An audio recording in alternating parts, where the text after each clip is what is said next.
تاریخ میں آتا ہے کہ عمر بن عبدالعزیز نے اپنے قاصد کو کسی مقصد کے لیے شاہ روم کے پاس بھیجا۔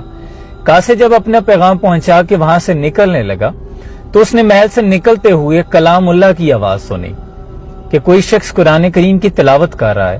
بڑا چونکا، آواز کے تعاقب میں آگے بڑھا تو اس نے دیکھا کہ کوئی شخص چکی پیس رہا ہے اور ایک نابینا شخص ہے جو کہ قرآن کریم کی تلاوت کر رہا ہے۔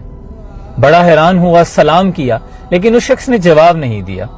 تھوڑا اور قریب ہو کر سلام کیا تو بڑا حیران ہو کر اس نابینا شخص نے پوچھا کہ شاہ روم کے دربار میں سلام؟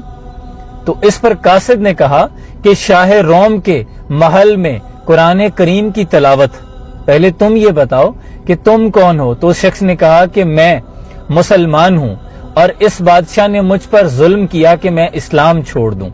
میں نے جب اس کی بات نہیں مانی تو اس نے میری آنکھیں چھین لی، مجھے چکی پیسنے پر لگا دیا۔ معاملہ طے کر دینے کے بعد قاصد جب عمر بن عبدالعزیز کی بارگاہ میں پہنچا تو اس قیدی کا معاملہ آپ کے سامنے پیش کر دیا۔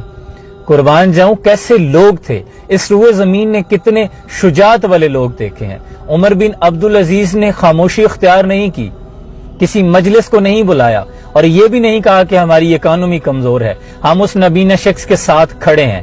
آپ نے کاغذ اور قلم لیا اور لکھنا شروع کیا کہ اے شاہ روم، مجھے پتا چلا ہے کہ تیرے پاس ایک مسلمان قیدی ہے اور تم نے اس پر ظلم روا رکھا ہے۔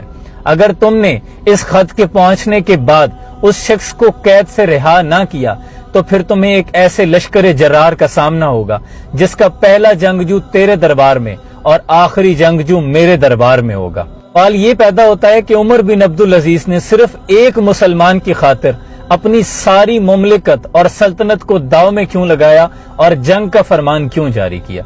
کیونکہ آپ جانتے تھے کہ اگر ایک مسلمان کی حرمت کی عزت اور ناموس کعبے سے بڑھ کر ہے تو جغرافیائی حدود سے بھی بڑھ کے ہے۔